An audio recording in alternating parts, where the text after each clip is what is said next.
Dear students, statistics में fifth chapter हमारा continue है, skewness of the frequency distribution. Exercise 5.1 के फोर्थ सम तक हमने कंप्लीट किया था। अब हम लेंगे उनका फिफ्थ सम। फिफ्थ सम मतलब कि फिफ्थ क्वेश्चन जो है एक्सरसाइज 5.1 का, the following frequency distribution gives the amount of annual depreciation in lakh rupees of 38 companies.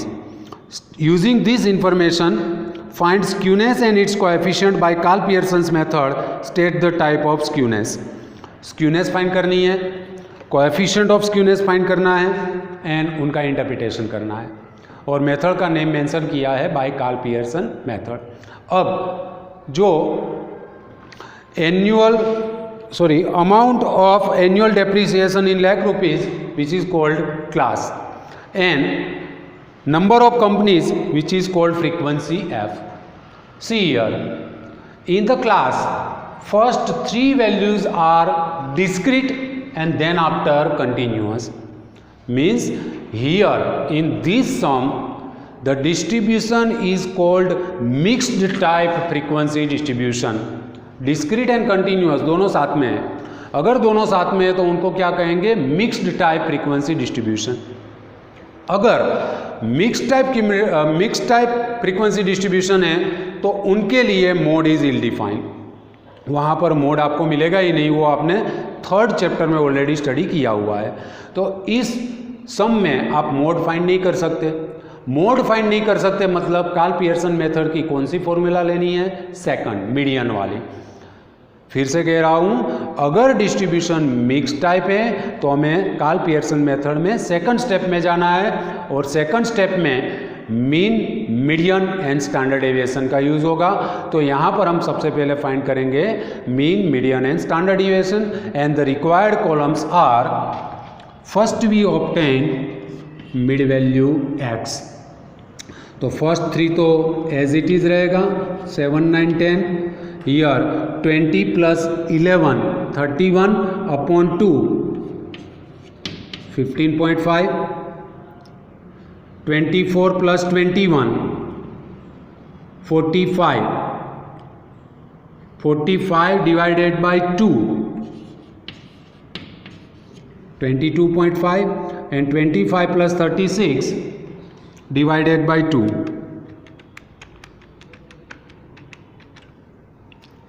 30.5. Now D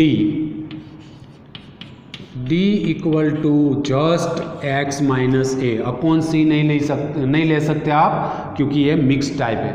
और a मीन्स एज्यूम्ड मीन हम एज्यूम करेंगे 15.5, और हर एक के लिए आपको वो सब्ट्रैक्ट करना है। तो 7 minus 15.5, तो minus 8.5, 9 minus 15.5 minus 9 minus 15.5 minus 6.5, 10 minus 15.5 minus 5.5, this value is 0. Then 22.5 minus 15.5, 7, and 30.5 minus 15.5, 15। यहाँ पर आपको D अलग तरीके से फाइंड करना होगा, क्योंकि अपॉन C नहीं है। तो मिड वैल्यू के बाद में हमने एज्यूम किया 15.5। आप 10 भी कोई भी वैल्यू एज्यूम कर सकते हो, मगर x की वैल्यू में से वो वैल्यू सब्ट्रैक्ट करनी है। नाउ FD मतलब f एंड d का जो कॉलम है उनका मल्टीप्लिकेशन। तो 2 इंटू माइनस 8.5, तो minus 17।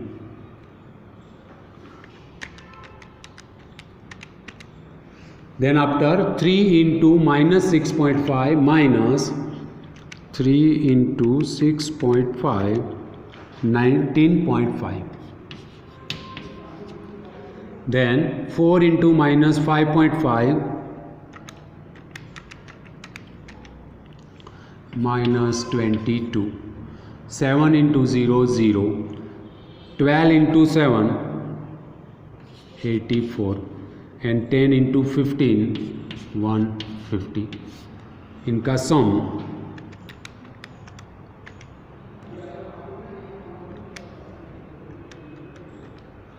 150 plus 84 minus 22 minus 19.5 minus 17, 175.5.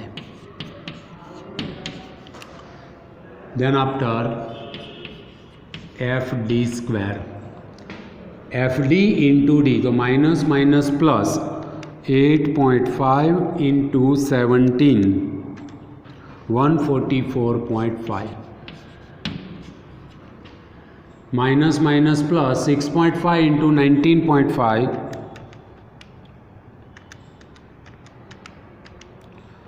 126.75. Then minus minus plus 5.5 into 22,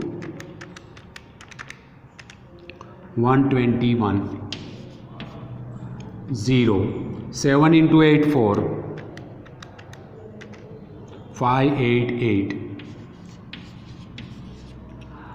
and 15 into 150, 2250. और इनका सम 2250 plus 588 plus 121 plus 126.75 plus 144.5,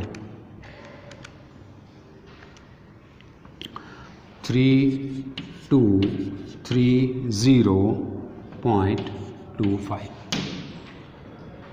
F D and F D square mean and standard deviation के लिए जो रिक्वायर्ड कॉलम्स था वो find हो गया.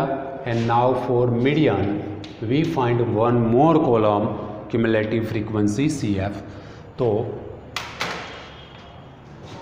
First frequency is 2, then 2 plus 3 5, 5 plus 4 9, 9 plus 7 16 plus 12 28 plus 10 38.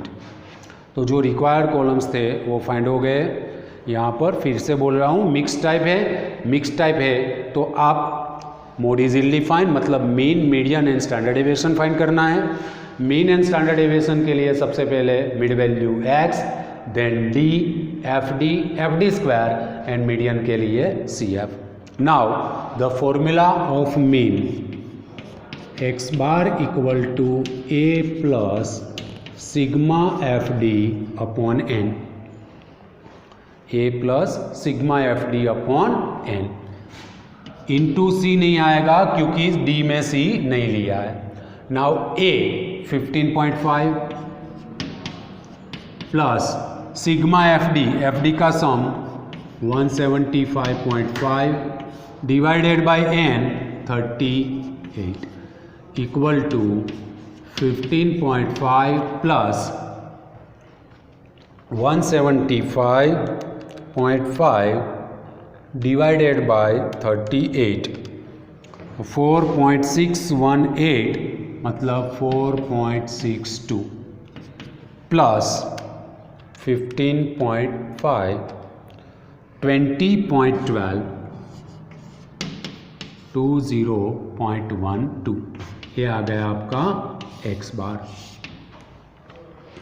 Then after standard deviation तो s equal to root sigma F D square upon N minus sigma F D upon N whole square into C यहाँ पर भी नहीं आएगा, equal to square root of 3230.25 sigma F D square यहाँ से मिलेगा.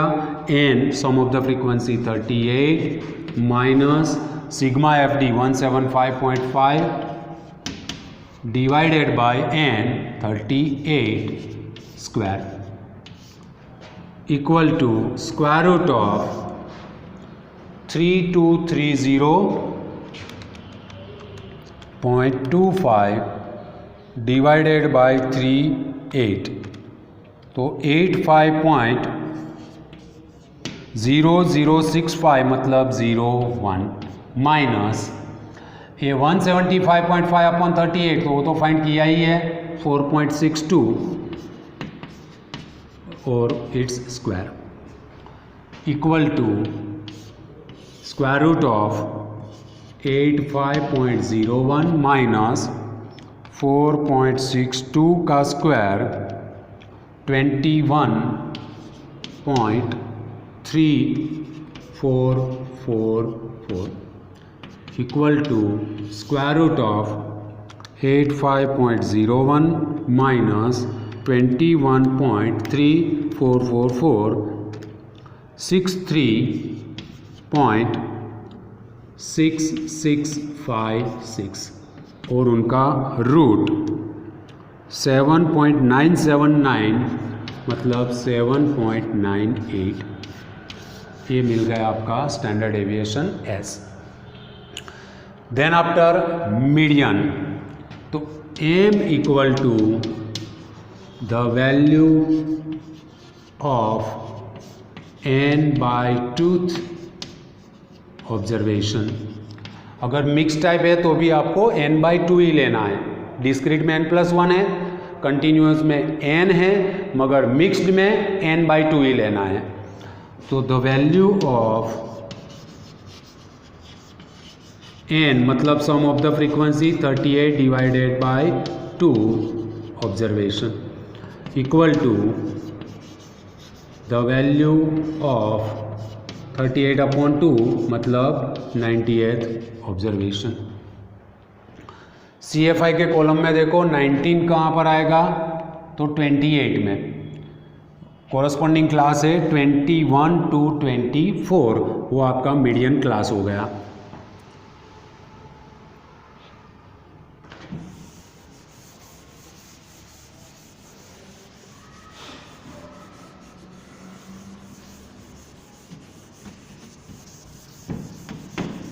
From the column of CF,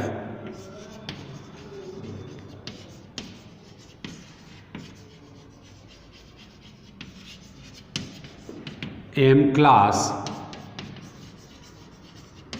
equal to 21 to 24. Now 21 to 24 class is a inclusive class, therefore boundary points 20.5 to 24.5. And now the formula of median, m equal to L plus n/2 minus CF upon F into C. L 20.5, n/2 की value find की है 19, CF preceding class की cumulative frequency 16, F मतलब वही class की frequency, तो 21 to 24 की frequency है 12 एंड मल्टीप्लाई बाय C, तो 24.5 माइनस 20.5 मतलब 4, तो 20.5 plus 19 minus 16 3 into 4 divided by 12, तो 20.5 प्लस 4 3 ज़ा 12, 12/12 मतलब 1. Answer is median 20.5 plus 1 21.5. And now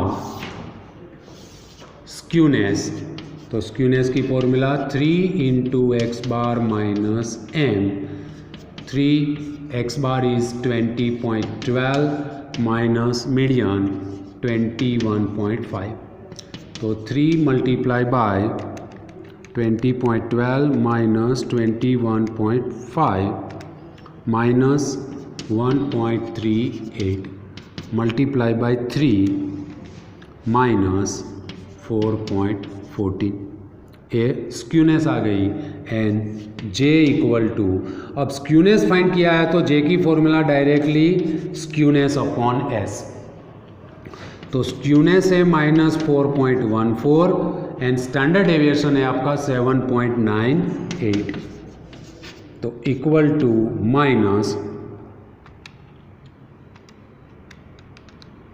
divide करोगे तो आएगा 0.518, मतलब 0.52 एंड आंसर माइनस में है तो इंटरप्रिटेशन है नेगेटिव स्क्यूनेस। ये आपका आंसर आ गया। ये सब में खास ध्यान में रखना है क्योंकि डिस्ट्रीब्यूशन जो है मिक्स टाइप है। अगर मिक्स टाइप है तो मिक्स टाइप के लिए आपको मीडियन ही फाइंड करना पड़ेगा, मोड वहाँ पर नहीं मिलेगा। तो पहले रिक्वायर्ड कॉलम्स, बाद में मीन, स्टैंडर्ड डेविएशन, मीडियन, वो तीनों तो आपने फाइंड किया ही आगे। और स्क्यूनेस की फॉर्मूला आएगी 3 × x बार माइनस m। स्क्यूनेस फाइंड की है तो j की फॉर्मूला में न्यूमरेटर में यही आएगा, मतलब s/s। आंसर माइनस में आता है तो the interpretation is negative skewness. Okay, तो ये आपका 5th सम हुआ और ये भी ध्यान में रखना है, 2-3 बार प्रैक्टिस कर देना तो क्लियर हो जाएगा। Okay, thank you.